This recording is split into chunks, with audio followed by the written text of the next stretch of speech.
Hello, people of Earth. This is Tesco with Rip Kenny and Trap Jesus, and you're listening to the Human Music Podcast. Woo!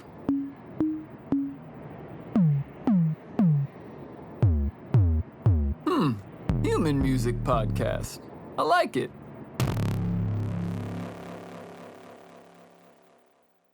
All right, what's up, humans? We're here on the Human Music Podcast, and we are about to do human music producer questions. Some of the human music producers that listen to the Human Music Podcast or the Human Music Podcast, whichever one you like, have actually asked us questions, and we're actually going to answer them today. Today, Junior.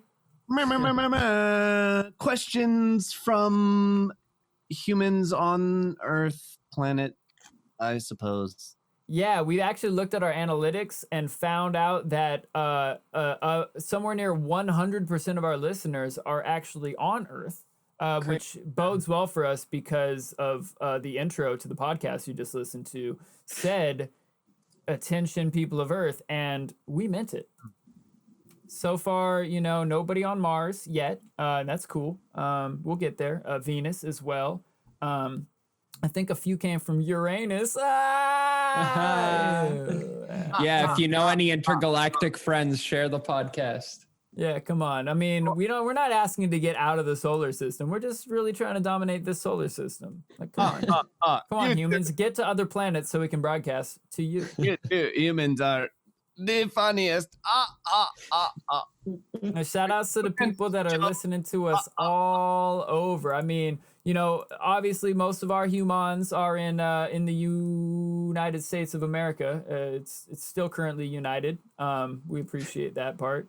We'll see how long. Canada makes up our second highest amount of humans, but I just want to give some shout outs as well to the other places humans have been listening from.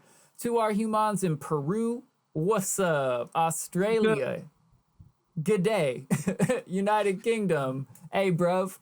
Ireland, Brazil, Spain, the Netherlands, the Philippines, Ecuador, Belgium, Israel, Sweden, the United Arab Emirates, Thailand, Germany, Colombia, Japan, South Africa, Norway, Switzerland, and New Caledonia, which is way out there in the Pacific for anybody that didn't know. I didn't. I spent actually, when I saw that, a hot minute checking out New Caledonia on Google Maps, and it looks awesome. So shouts out to living New Caledonia. You're my favorite.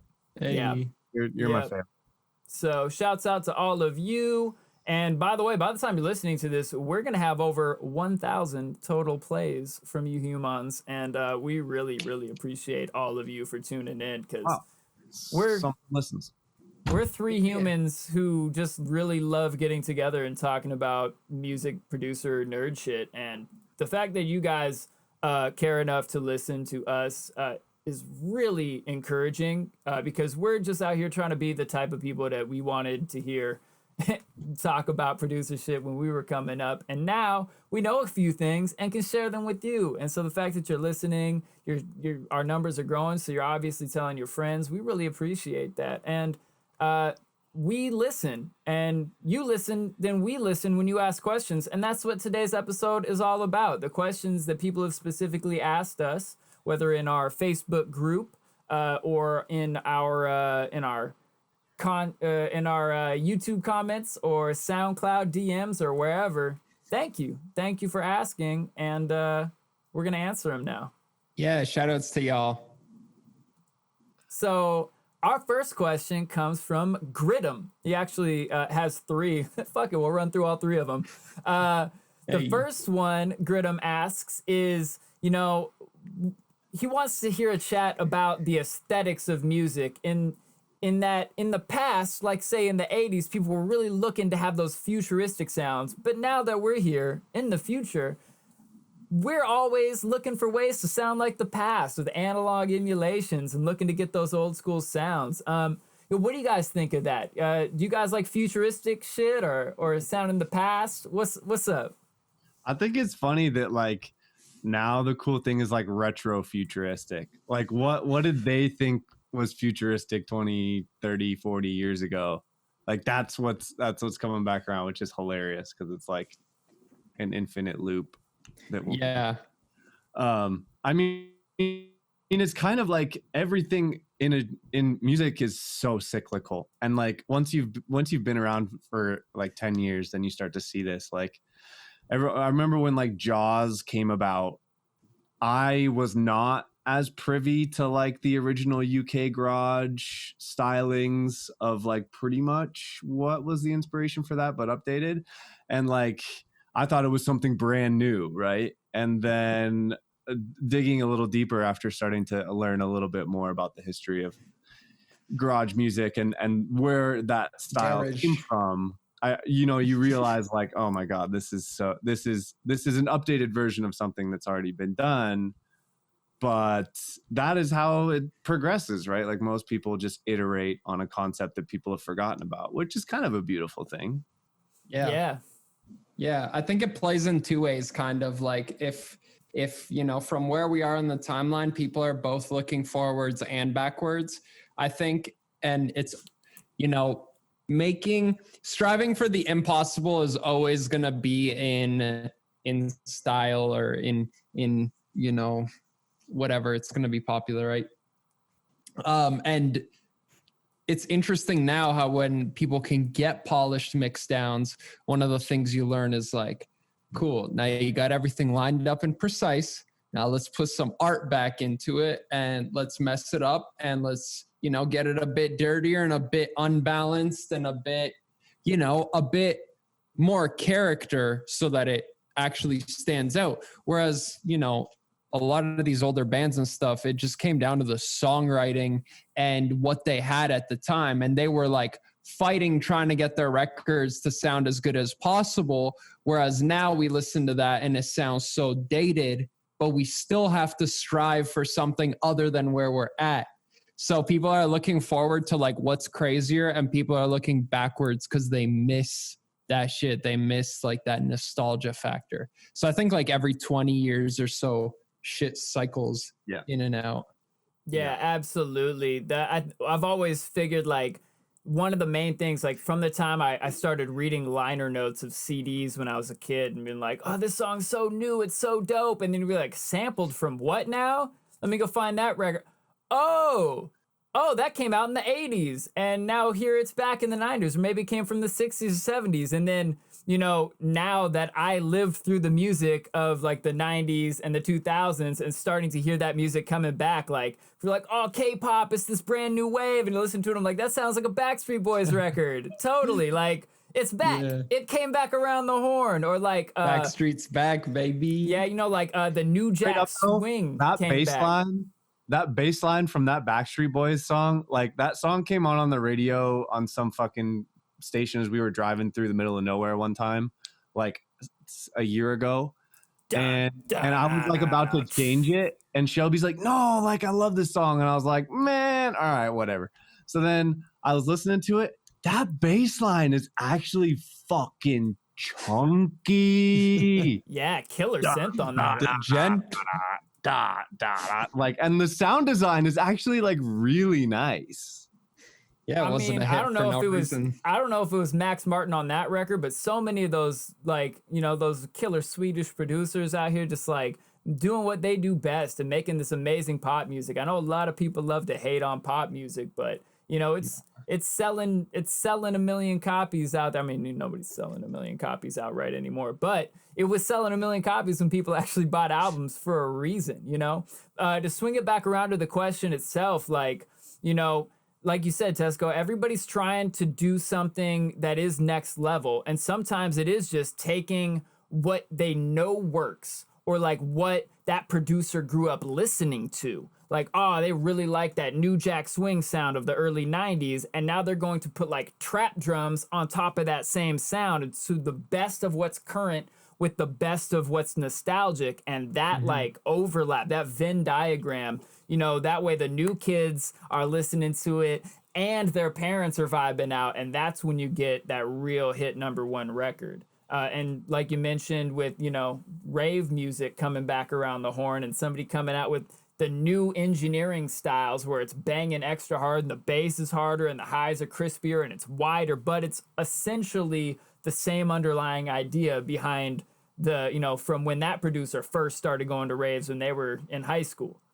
And you know, getting that, you also mentioned, Tesco, that phenomenon of like, we're able now to make the cleanest possible sounding music, but then it kind of sounds sterile and dead. So like making sure to like, all right, how can I mess this up so it actually sounds like music? It was like, I'm going to add the tape or vinyl emulation to add those weird harmonics and pops and clicks. I'm going to add a little bit of fuzz so it sounds like they were overdriving a vacuum tube. Like, nope, it's all digital, but we got to make it sound kind of analog. Yeah, man, it's really interesting. I think, you know, obviously like the easiest, you know, differentiator is because first off, you have to know your tools to sort of head off in the opposite direction. But I also think it's just funny how subjective music is, and, you know, how, yeah, you can objectively listen to music and listen to, you know, the records that have done well and learn something from that and take it away into your music. But you could go total 180 and it could still blow the fuck up. And maybe it takes 10 years for people to come around. It's the next huge thing just because they didn't have the ear for it at the time. And I often wonder this, like, because I think trap drums, like your classic like 808 and some of those like classic hip hop trap sounds are just fucking perfect in every way. Like they just hit so right. And I question, like, is it because the frequencies distribution or whatever is so good, or is it because it's been used in so many hits consistently well that now you just associate this sound with a bunch of other good music, so when you put it in your own, it automatically sounds good? You know what I mean? Like, I think that's the chicken or the egg scenario there, man. Exactly. So it's really interesting, and you have to trust your gut on this thing when you're coming up with, if you're trying to push the envelope and come up with new shit, you need to realize that there aren't tutorials out there for what you're trying to do. And definitely, you know, if you're trying to make the most experimental music, like at least like, you know, give it 5 years to a decade to like really learn your tools. But, you know, when you can consistently reproduce like what you're hearing on the radio and shit like that, then you want to go in the opposite route, then you actually know what the opposite route is. And it's like Il Gates always said, if you want to think outside the box, you have to define what your go-to box is first, and then you can start thinking outside of it. Yeah, so amen. Like the entirety of outside the box is too big a playground to play in. You won't have a sound, you'll just have a mess. So like, all right, well, everybody does this. Let me do these things that aren't that everybody's doing. That's a way better way to get outside the boxes. Shouts to Il Gates for teaching us all that. Yes, sir. And it sounds like that box has a bow on it. Next question, please. Hey, so the next part of Grittim's question is about how do you find the joy in breaking tools in pleasing ways to make happy accidents that lead to chains of happy accidents? So how do you guys break tools to find happy accidents? How do you Easy. find the joy? Like, what is the process, or like what do I do? Yeah. What do you, I'm going to go straight to what do you actually do? Let's get to the real meat of it. How do you personally enjoy breaking tools to find happy accidents? This probably mud pies. That's it. This probably will come as no surprise if you've listened to any of my music. Literally take the distortion knob and crank it all the fucking way to 100, and then figure out from there how to make this to work backwards to make the sound palatable. Because when you just hammer the distortion and like just draw like in Serum Effects, like you go into the X shaper and you just draw the most heinous curve in that thing, just completely fucked, and put it on a clean sound source. And then you just like fuck with that thing until you just start to get this crazy texture, then compress the hell out of it. And you just instantly get results that like you never would expect. And that is how you find the joy. Coming up with a process that you know can consistently yield results that you're not expecting. Yeah, that's huge, man. And that doesn't get talked about enough. Like when you have consistent ways to achieve certain results, you find your ways of doing certain shit that works for you, then getting into the DAW becomes that much more of a joy, because you already have an idea of like what sort of samples you like to use, how you're going to approach this song, how you're going to structure it, all these things. You already got your chains and your templates and whatever set up that you need to get going. And it all like, I feel like subconsciously you kind of like imprint your favorite sounds into your mind, and your like brain is figuring out how to use them when you're not actually working. Because I feel the more you use that snare you love or that clap you love or whatever and really drive it home, you just figure out how to mix it like 2% better each time, and you figure out another context in which where it works. And man, endless possibilities there. But also MudPie is the answer to all those problems. When you're like really pushing shit, if you just keep a continuous loop of audio going while you fuck around with all these effects, you don't actually ever have to stop and think about what your next move is going to be or whether it's correct or whatever. I love MudPies because it's like a playground for happy accidents where Amen. You don't have to worry about like, oh shit, what did I do there? How did I twist that knob? Like as soon as you hear that sound, you know you got it, and you don't got to get stuck on it. You just keep it moving. Yeah, for anybody that doesn't know, the process of a mud pie is when you've got your synth on one channel and you're twisting all the knobs, and you've got an audio channel recording whatever you do with the synth. And so you're recording all of the mess, all of the terrible shit, all of the randomness, and then you get those moments of pure, amazing, happy accident luck where the LFO and the twist and the extra distortion and everything all hit just right at that moment. And you're like, oh, nice, it's there. I don't have to worry about it. Let me keep playing in this range to try and get a few more variations of this. And then later on, you can just go back and take those little chops as one shots and compose your song out of those coolest pieces. Yeah. You had something to say? Shout out. I was going to say, oh, first of all, shout out Weekly Download. That is where you can find the specific resource knowledge on how to do all this stuff. We'll throw a link in the description, but Tesco right mentioned there. something. Just click. It's right there. It's like, right there. Click that shit. Tesco mentioned something that I love and I really resonate with, which is the joy of music increases as your skill set goes up, because your ability to if you can dream it, you can do it. And when that becomes more possible, everything becomes more fun.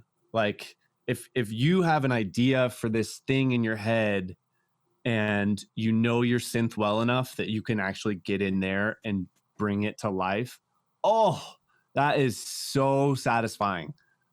Regardless of whether or not it ends up as perfect as you thought it would. Sometimes it's better, sometimes it's worse. But if you can dream it and you can get it into the computer, the potential is limitless. And you're also not afraid to experiment in like weird ways. Like the other day I was like literally watching TV and all of a sudden the producer fucking thought bubble comes out of my head. What would happen if you granulated white noise? Like if you recorded white noise with like a bunch of filter sweeps and stuff and then put it in granulator and then did a mud pie through granulator of the white noise. And so I just grabbed my laptop and sat there watching TV with an earbud in and just fucking for 45 minutes did this thing. And turns out it is an interesting, it's basically like 8-bit computer sweeps with white noise is what mine ended up being. But it's really cool. And it's like a different texture other than just your standard super clean white noise. And you like what we were just talking about, like everyone's trying to figure out a way to, now that everything has become too clean, how to work backwards to make it more dirty. It's like that's like a perfect way to like do something different with the same thing. Make a white noise sweep, granulate it, do a mud pie at 10 minutes of you doing it a bunch of different ways, and then bounce them. Yeah. One last thing I just want to add there before we move on to, I think a lot of people that I see in a lot of students' projects is they'll introduce a part for like one section and then it disappears. So it kind of like comes out of nowhere and then just disappears out of nowhere. And what I'd say when it comes to like breaking tools, a huge thing I'd recommend for getting more cohesive songs is anytime you introduce a sound, whether it's like a vocal chop or a siren or a laser, whatever, any new element, don't have it come in for one section unless it's very intentional. So generally you want to like ease that element in and then present it, and then maybe it stops or you ease it back out. So think about how you can take these samples you already have. Like if you have a vocal for your main melodic idea and you're going into the buildup, don't just totally cut the vocal out. See if you can make a riser out of that vocal, or see if you could like repurpose some of these other sounds you have and introduce them in other sections of your song. Because now you're getting like character development almost with these sounds and you're showing them in different ways. And we've talked about this a bunch in previous episodes. So if you know, you know. If you don't, it's up here. But that's the main idea, is repurpose these sounds in different ways and make them show different sides of themselves in each section of the song. Amen. Super important. That's Super dope. important. And one thing I like to do to really like get happy accidents is like, so we talked about making a mud pie, and then you take your favorite chops and you make some sort of, arrangement, some sort of loop out of that mud pie. Then I will loop that mud pie loop out and do a new mud pie based on that loop of audio. So it's already got my favorite bits of sounds, and then I'll be like, all right, well, what if I throw a delay on this and then crank the delay time and feedback while I'm going through the whole drop, and get these weird moments where the same sound that happened in the first loop happens in the second loop, but it fractals out, or it sounds like it got DJ scratched or something like that. And that's just like Tesco was just talking about, finding new ways to use the same sound as opposed to trying to figure out what new sound to shoehorn into your composition next. Yeah, that's actually a really, like, one of the things that holds a lot of intermediate producers back from becoming like really great producers is adding too many different sounds that are dissimilar. Like you find a bunch of your like, oh, these sounds are so cool. All these sounds are cool. And like, yeah, all of them might be cool, but like next to each other, they don't really create a palette that is pleasing with each other. And the easiest way to do that is start with the same sound and then process it 10 different, distinctly different ways or whatever. But like like you guys said, repurposing elements that you've already put into the song that you know that you're going to keep, getting more mileage out of those creates a consistent texture and palette that makes your sound much more cohesive through your song. I mean, Picasso made masterpieces using 90% different shades of blue. So, it doesn't have to all be crazy contrast. That could end up looking like kids' toys, with every single primary color plastered in every single spot. And, it's not always the movement. Contrast is dope, but be really intentional about it. Totally. All right, now to finish up with Grittim, he asks, real quick finish, what are you currently reading? The Gunslinger by Stephen King. Oh, that's a dope series, bro. You are in for an epic adventure in all 7 books. Yeah.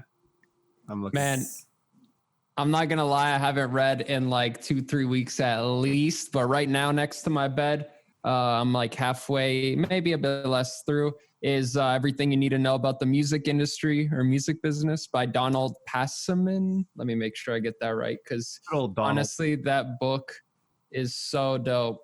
I thought it would be like, everything you need to know. Yeah, I thought it would just be like clickbaity title, kind of typical info, but he goes super in depth.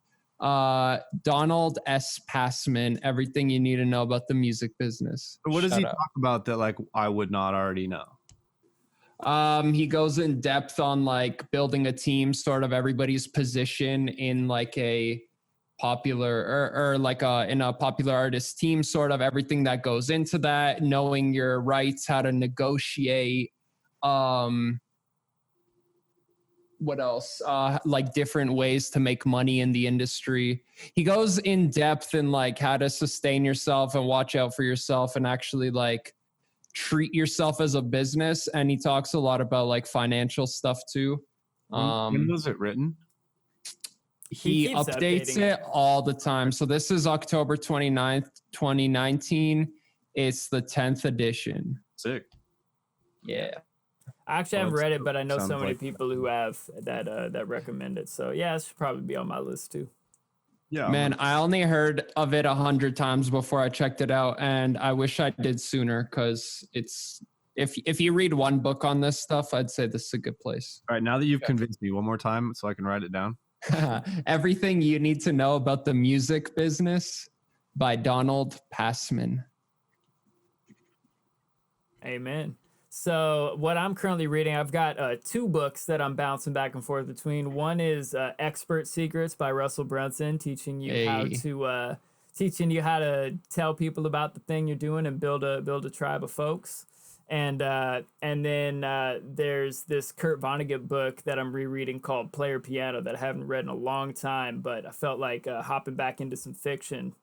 And this is a really interesting book. It was written in the 50s, and it's about like this hypothetical future where, you know, almost every job in the world has been replaced by machines, and like the elite of society is just the small cadre of engineers and managers who run all of the machines, and all of the thinking for the country is done by these supercomputers, these ginormous supercomputers that take up all of the Carlsbad caverns, because it was written before microchips. And so the assumption was that computers would just continue to be larger and larger contraptions full of vacuum tubes that read little IBM cards with punch cards with holes in them.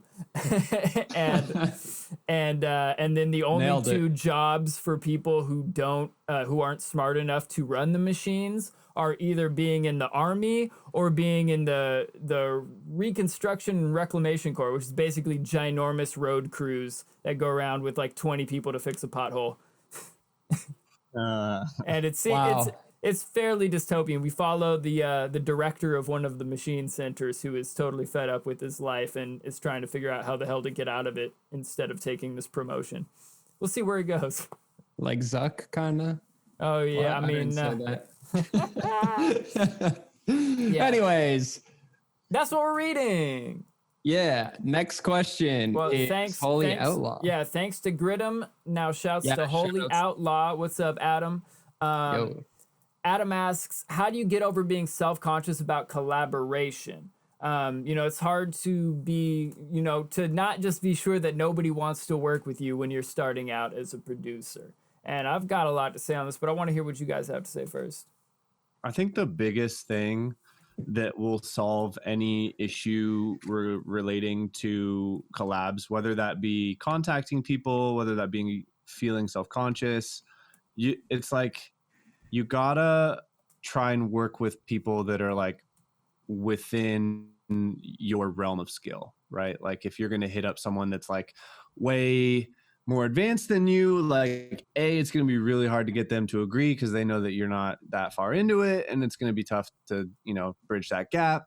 And also it's just then you're going to feel self-conscious, and then you're not going to make good music because you feel self-conscious. Like collaborate with your friends, collaborate with people that are learning just alongside you. Like it's kind of a strange analogy here, but like how most people will say like dating only happens within like a range of like 2 hotness numbers or whatever.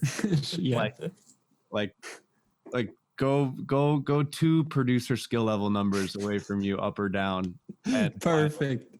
find someone that you want to work with. And that is a recipe for absolute success, because it's going to be fun. You're not going to feel self-conscious. Both of you are going to feel like you're getting something out of it because you're bringing something new to the table. And for the most part, like as long as you're putting in effort and not like shitting on what the other person is doing, like you're both gonna have a great time. So just don't worry about it. Yeah. Amen. I think you know, preparing as much as you can beforehand. Like, this is not something you could do the night before or whatever. It's like just the consistent time being put in. But I would say, you know, that's definitely one thing that helps, is like knowing that you're good at what you know. And which brings me to my next point. You know, you want to make sure the collaboration makes sense. If you're both good at sound design and you both just want to do sound design and you both start on sound design, it makes no sense. And I've had sessions like that. You're not getting anything done. And one thing I find is most people are usually just driven by like, oh, I like doing this part and I want to do this. And it's actually been a really awesome to just ask other people first, like, yo, what do you want to do? What do you want to start on? And fine, if you don't want to dial in that sub and do all the audio fades, get it to match and all that dumb, boring ass shit, as long as the song is fire, I'll do it. And if you can keep that mindset of like, fine, anything it takes to get this to the finish line, if you're super pumped about this, sure, let me see how I can assist you. Maybe I could start digging up some drum samples or get some sort of groove going while you're working on that. And then maybe let's move that here onto the drums. We'll start arranging out an idea maybe while you make more sound design for like the turnarounds and stuff like that. So, you know, if you're working also with like a professional pianist, don't shoot them over to do sound design. You want to know like what each person's strengths are and then assist them to bring the best out of them. Wow. Okay, so this is incredible because I actually answered Adam when he asked this question in a Facebook comment, and in order, those are the first two of three things I told him. Is like, look for people that are around your skill level and commitment level, because you don't want to be reaching up to somebody who's mad busy and professional when you're just starting out, because that's a recipe for disaster. Two, lead with your strong suits. If you're good at finishing songs, find people that have good songs starting. If you're not good at finishing songs, figure out what you're good at starting with, what your skills are. If you're dope at an instrument, offer them samples. If you're dope at vocals, give them a vocal to work around. If you're good at sound design, shoot somebody some sound design. So amazing that worked out. And then the third part of what I said was, do not put too much weight on any one collab. Like, especially, you know, Tesco mentioned, like, right where he's at, he has spent years building the song finishing skill set of how to take any idea across the finish line of mixed and mastered and arranged. And it's not everybody's at that level, and that is totally okay. If neither of you are at that level, still collab. Do everything you're able to.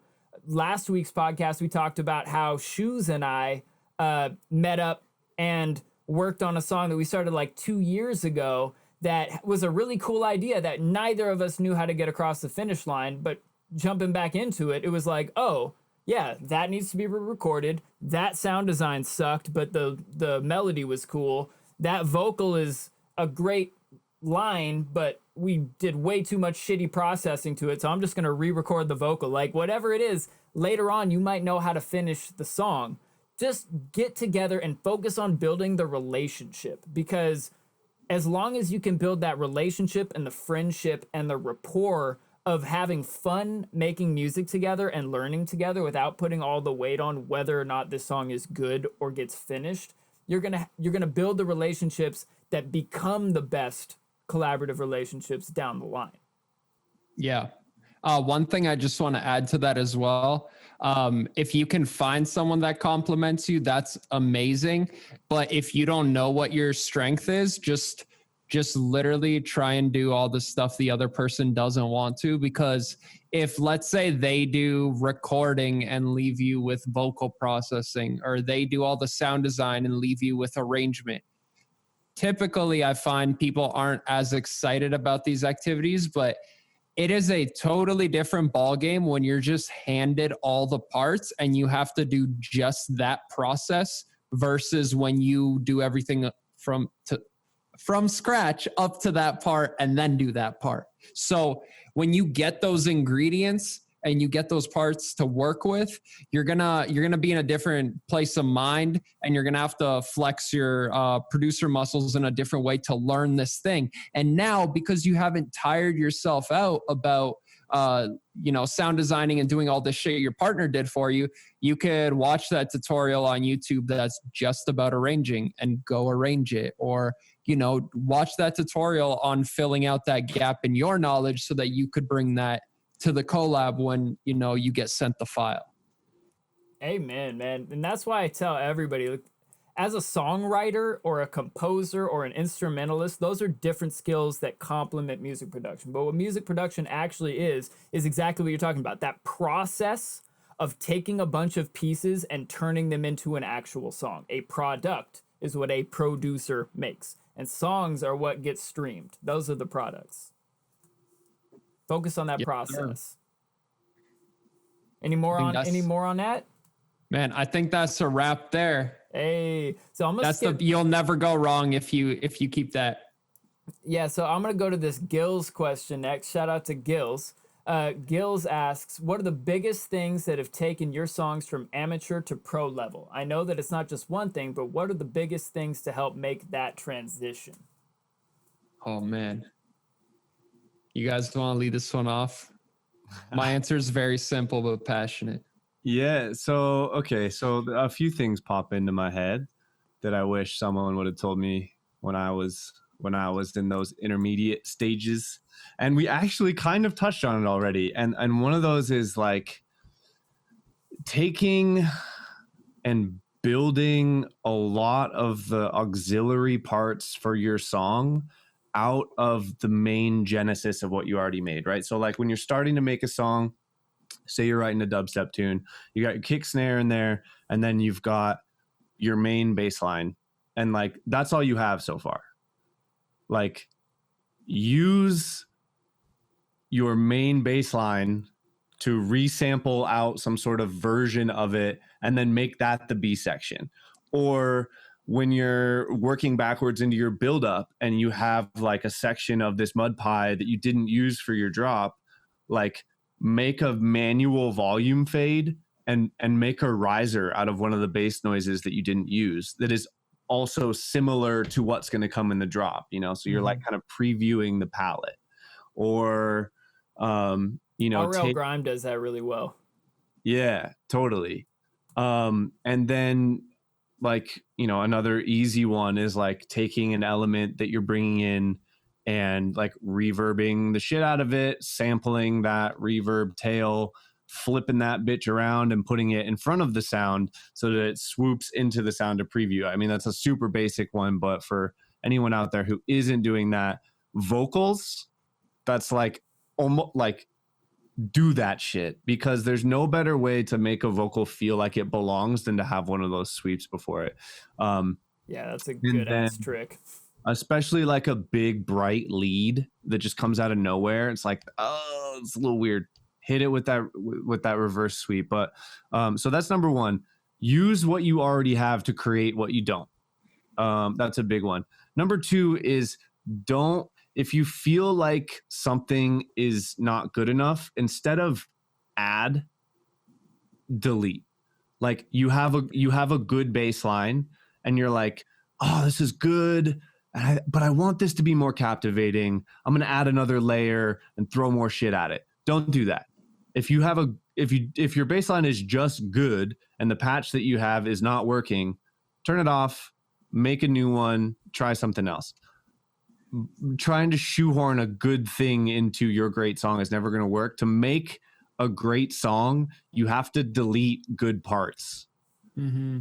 That is major key. So hard to learn because you have the sunk cost fallacy of what you've spent time on that you will never be able to get back. And you assume that because you spent time on it, it has to be in the song, or it's worth being in there. Maybe you'll just turn it down to like -20. No one will notice. Don't do that shit. Delete it or turn it off, but don't let those good parts ruin your great song. Kill those puppies. Yeah, kill those puppies. Shoot them in the face. Yeah. Right. And then the third thing would really just be like, don't make the full song until you have a good spark, a great spark, an amazing spark. something that gives you, that like really excites you to make that song. Because there's no better way to get to the end of a song that you've made and go, it's good, shelf it. Never, is never coming out. It's because you started with a good idea and then you built a song on a good idea, and then it's just a good, okay song, you know? If you start with a chord progression that gives you chills, everything else that you build out from there, an arpeggio from those chords, a bass line that you take from those chords and resample, everything that you build out from those chords is going to be incredible because it started with an incredible seed, right? Mm-hmm. If you start working forwards before you have that thing that really captivates you, you're not going to create the best thing you've ever had, probably. At least for me. Like, I have to start with something that's like really good. So those are my top 3. I kind of agree with that last point at a point. Same. Because if you are where Rip Kenny is and able to take any idea he makes across the finish line of mixed and mastered processed quality that is able to be released, then yeah, why are you wasting your time on a mediocre chord progression? But if you're in the stage as an amateur producer who does not yet know how to consistently take ideas across the finish line, if you spend all your time worrying about whether or not the chord progression's too good without ever attempting to arrange and mix and master, you're never going to build those 3 absolutely key skills that you completely need to make a song that's worth listening to, that's professional. So when you're starting out, I would say err on the side of getting to quality through quantity. Another thing we learned from Ill Gates. Shouts out to the man himself, Dylan. This is one of those things you have to get over the fear of, like worried about whether this one song is going to be the one that makes or breaks your career or whatever. It doesn't, none of them will if you don't know how to finish tracks. So if you have an idea and it's the one you got today and it's the best one in the pile, arrange it, mix it, and master it, and then do the same tomorrow, because that process of actually knowing how to mix and master an arranged track that you made is completely key to you being able to make any kind of song that sounds professional. Yeah, I was assuming that the question was like, I know how to make a song. I know how to take songs from amateur to pro. How do I get my songs from being okay or intermediate to being like really like pro level? I can grab people, you know? Amen. So yeah, good call, good distinction. I'm glad we got both ideas out there because they're both completely correct. Yeah, first, man. Focus on the process, then really focus on what you're putting into that process. I agree with both of you guys. I think there's, making sure that source is right is just invaluable. Like, if your chord progression doesn't loop properly, you're not going to fix that by EQing it right. So like certain shit, just needs to be right at the source for it to sound good in the final product. Now, one thing, if I had to say one main thing, leveling. If you've taken a session with me, I fucking harp on leveling all the time. And what I want you guys to think of is like as if I had an elastic band and I cut it and I stretched it out. And in most people's sessions, I find generally between the loudest sound and the quietest sound, everything is sort of squished into this 15 dB range. Now, if we mapped it out with dots on this elastic and stretched the elastic, that's what I want people to be thinking like when they're mixing. So everybody thinks like, oh, I pulled this in. It's equally as important. Let me make this riser just as loud as my kick. Honestly, usually louder. But people will be like, let me make this thing that's less important just as loud as the important thing.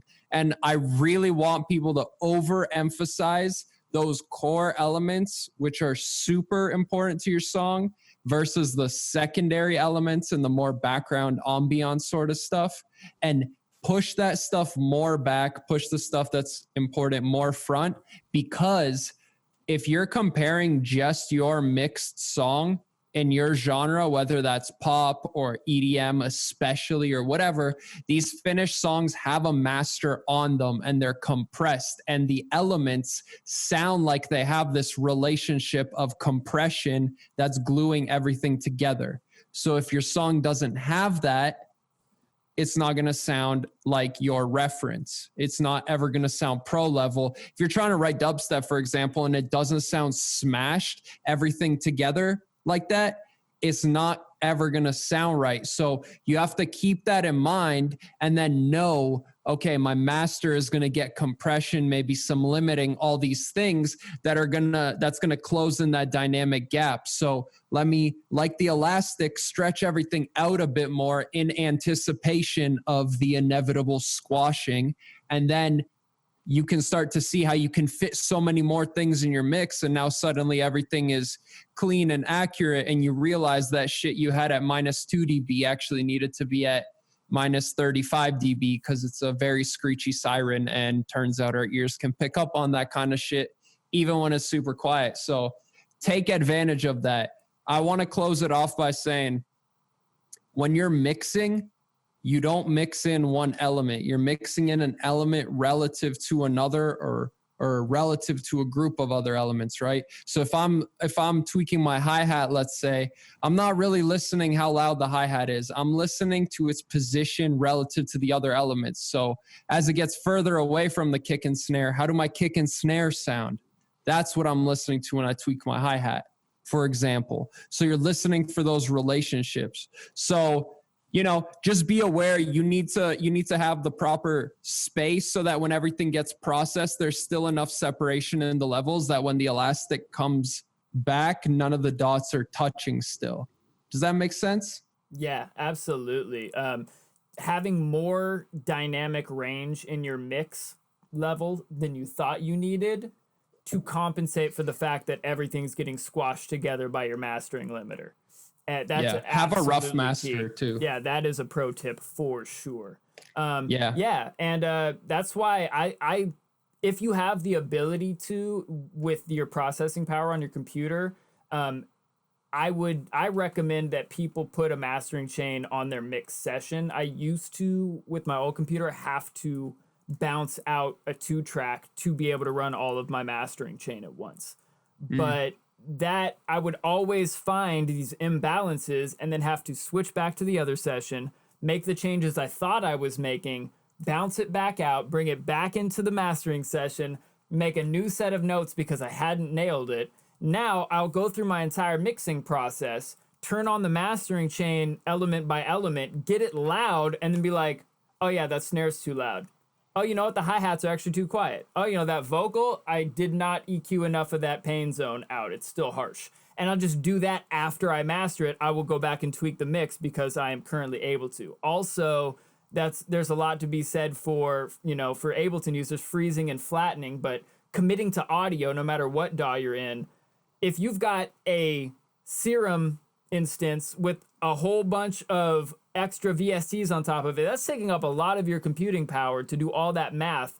If you pretty much nailed how you want that thing to sound, make it audio, and then you got whatever 20-30% of your processor back, and now that can go towards your mastering plugins. And if you do that across the board at some point, just, you know, save the session as a new session, commit everything to audio. You can still go back to the other session and get back to that MIDI if you really need it, but get that processing power back so you can have your mix and your master in the same session if at all possible. And then agree. I like it. I was gonna say, so sounds like those are your two top tips on mixing and engineering. What about your top tips to take an amateur to pro track for songwriting or composition? Every day. Spiderhound challenge, 10 minutes a day, every single day, 10 fucking minutes. That's it. It's not 20 minutes every other day, not 10 hours once a week, 10 minutes a day. You need that consistency. Just do that shit, man. Because we've talked about this. You build attention residue positively too. If you keep showing up, man, if you keep doing the thing, If you're trying to learn about investing, if you're trying to learn about cooking, whatever the fuck it is, there's going to be all these terms you don't know. Just show up every day, turn on the podcast, turn on the informational thing, make the song, do whatever, just fiddle some knobs, fucking drink a beer, smoke a joint, do your thing, whatever you got to do just to show up, just to fiddle some knobs, and just fucking do that and trust that in a year or 2 or 5, you're going to be having exponentially more fun every year, because you're going to start picking up on these things. Your mind's going to start processing how to do things when you're away from the DAW, and that's when you do the real damage. Man, I got lean into your strengths. People think their music is supposed to sound away like some artists they really like, and I love super heady, extra trippy, fractal madness left field bass music. But I had to realize that doing all the trippiest sound design wasn't my strength. Melodies come really easy to me, and I'm really good, at least with one hand at a time, of jamming out melodies on a MIDI keyboard. I am good at writing little, hooks, or freestyling little vocal hooks. I am good at like beatboxing rhythms and like coming up with cool, simple drum patterns. And as soon as I took those 3 elements and made them like the centerpiece of me making my bass music, and then leaned into those happy accidents we talked about earlier, where do like a mud pie on top of the thing that's already good, and then find variations of that sound, and using those sounds in multiple ways, like we also talked about in this episode. Start with what you're good at. Like, I know people who are out here trying to learn everything about sound design, but they're like an incredible drummer or guitar player or singer or something, and you don't need to be good at everything to make a good song. You need to be good at like a couple of things and then adequate at everything that supports it. And that's an amazing song. Yep, and that's why collabs are great. Yeah, it is. And I would say I want to add one more thing that came to mind while we were talking. Detailing. Woo. You need if you want your song to sound professional, you need to maybe take a step back, give the song 2 weeks, and then come back and take another pass at adding all those little details that make the song special. Or maybe it's in the same session, but whatever it is, like you have the song written, all of the parts exist, and they work next to each other without any crazy effects elements or transitional pieces, right? Like all of the elements work next to each other and all the elements are there.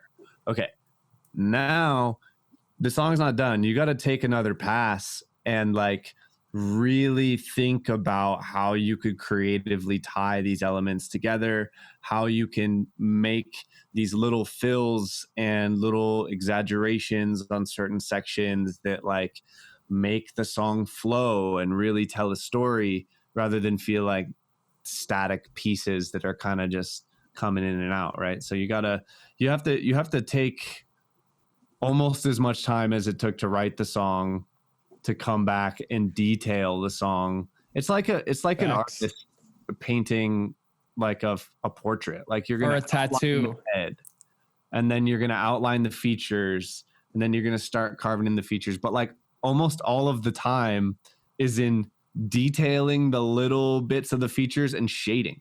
Like that shit takes for I'm totally fucking guessing here, but that shit takes just as much time as outlining everything else or more to like detail out the piece, right? And so it's really important, if you want it to sound pro, to take the time to do that. Yeah, for people that have gotten tattoos, think about those detailing sessions versus getting that outline first. Yeah. Like and all the nice works in the detail. And I feel like, just to swing it back around to what I said a minute ago, commit to audio. Because, you can do a lot with automation on a MIDI session, but do that, then commit to audio, and then you have 1,000 more tools at your disposal of what you can do to a piece of audio. You can take that audio, you can chop it, stutter it, stretch it, reverse it. I'm starting to sound like Missy Elliott out here. But you can do so much to a piece of audio, and then it's the same loop over and over, and you do different variations to it each time. That's that detail. And again, working with what you've already got in a bunch of different ways, instead of trying to shoehorn new sounds in that don't actually need to be there. Facts. Certified facts. Big facts. Anything else, me boys? Yeah, Man. I got one more. I got one more for this. Focus when we're talking about any kind of pop or dance bass driven genre. Focus on your drums and your subs. Make sure those are good, because if those aren't amazing, the song's not gonna sound good. It's not gonna smack, it's not gonna rumble, and then no matter how cool of an idea or sound design or melody or lyric you had on top of it, the song's gonna suck because the production is whack. And a lot of production is your drums and your bass. That's why when I'm mixing, I always, every single time, start by making the kick smack. And then I make sure the snare smacks right at the right level to match the kick for this genre. And then I make sure all of the rest of my percussion elements also add up and create like an entire beautiful drum kit that all works together with itself with the relative levels, giving a nice contrast and dynamics like Tesco was talking about between the loudest kick and the second loudest snare, and then all of those other things that definitely necessarily need to be quieter than those two things. And I like to, at that point, add atmosphere. Like, I have this trick where I make a parallel wet chain inside of the drum group and have the exact same whole drum group coming into this wet chain, but I will put a compressor on there that just super fast attack and release murders the transients and makes it way quieter. Then I'll filter out the lows and the highs. Then I'll EQ out any resonant spots, and then I'll run it through a bunch of reverb, widening width plugins. So sorry, little buddy. And then, some like maybe distortions, maybe even delays, like something to give you this atmosphere and build yourself a space, a 3D space that those drums are living in. And then add the subs to put a floor, a foundation on that whole thing. Once that the drums and percussions and subs are all nailed, it is so easy to drop in the other elements comparatively. And Agreed. you can just, all right, cool. What does this lead need to be in the context of the whole rhythm section?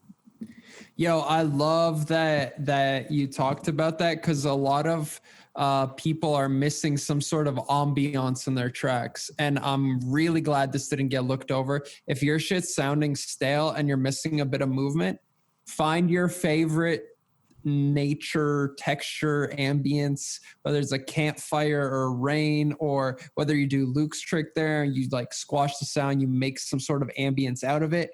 There's a bunch of options, but you need something super quiet in there that sort of replicates that feel of like a 3D instrument being played in a room. Like, you don't have to add reverb to an acoustic drum kit. You just play it and it exists in a space. And you don't get that when you're making music in this 2D electronic context. So I'm so glad you said that, man, because people think like, oh, -50, -40, like that's probably not doing much. And it's like, yeah, exactly. It's not supposed to do much. Yeah, I'm glad you mentioned that. That's one of those things that does almost like magic make a song sound more professional, is having a dirt layer underneath to make the whole thing not feel sterile, to make the whole thing feel human, just even if it's just a vinyl crackle. It's like, the way that I think about it, it's like a secret vibe setter. Like, if the song is super dark and brooding, I'm going to find thunder and rain and just layer that in at -45. And like, you're probably not going to hear it, but it's a secret vibe setter in the back of your mind that is getting you in that mindset, and making that happen. So, Amen. I want to tell you guys something. I have our first Human Music Podcast plot twist. I am GILZ. What? And what's funny is that GILZ is my original SoundCloud account from 6 years ago. Just the other day was like, I wonder if that thing still exists. And I like went in there to like have a laugh listening to my old tracks. And then like brain tangent. I was like, oh, Human Music Podcast. I wanted to like share it or whatever. So I like hopped over to Human Music Podcast to share our podcast and hit the like and share on a few of them. Totally forgot that I was logged into GILZ, and then came back like 2 weeks later on my laptop, which I was logged into, and you had messaged me like, hey, thanks for supporting the podcast. Do you have any questions? And I was like, ooh, boy, I wonder if they're going to notice. Nope. Sneak it in there. But honestly, I did it for the people, because Yo, this that was a is great the one. question. This is the question I would search more than anything else for the answer to, and no one would ever give me a straight answer about what it was, or like what the most beneficial things are to make your music go from good to amazing. And like, I knew you guys would have some nuggets. I had some nuggets, and it's for the people, man. I wanted to make sure that we got these important questions. That's Oh crazy. man, that's So hilarious. Rip bro. Kenny is ghost produced by GILZ, confirmed. Yeah, confirmed. Oh man, well, humans, that was a really fun episode. If you've got a question that we didn't cover today, please drop us a comment below the YouTube, send us a SoundCloud DM, or even better, hop on our private Facebook group and ask the question there. And the way you get in that private Facebook group is by going down into the description of this episode and clicking on the all-important link down there that says get a free sample pack. We've got the free mega pack. It's got the basses that Rip Kenny made, the Get Dead pack light. It's got I actually literally got my first label release off of those. My track Katanas was made with that light pack, not even the full pack. Now I have the full pack, and oh my God, you should get that too. We've got that for sale. It's got Tesco's Something Wrong basses that he used on his EP that charted #1 on Beatport. What's up? It's got the sampler pack from my upcoming sample pack with Porch. Shouts out to Porch. He also made this t-shirt, super sick. And that has a bunch of really cool live percussion sounds, and also some really cool Foley sounds that we recorded, and an entire pack of bong smoking effects. We've got some lighters, some pulls, some bubbles, some exhales, and some clinking on the side of those are so fire, bro. I saw one dude commented today saying that he loved those specifically, which was super cool, because I've been abusing those so much for beats and stuff, especially like perfect, like unique little perk thing. So yeah, shout outs to the community. Glad you guys are enjoying them. And if you don't got it, get that shit. Yeah, and that's the way in addition to getting 4-packs, because there's also actually some sick transition effects that Tesco made. You'll get 4 sample packs, and you will get an invite link to our private Facebook group where you can holler at us, ask questions, get all the newest clips and episodes, share memes, all that good stuff. So join us there. Thanks so much, humans. Peace among worlds. I like it. What's up, humans? It's Luke, your friendly neighborhood trap Jesus. Thanks so much for watching the podcast, checking out our videos. We truly appreciate you. So, Rip Kenny, Tesco, and myself got you a gift. We made you a free sample pack. It's got basses, it's got FX, it's got crazy percussion and Foley sounds, and it's free. It's all yours. Just click the link in the description below. Also, make sure to hit that subscribe, hit that like button, and share this with your friends. We appreciate you. Peace out and peace among worlds.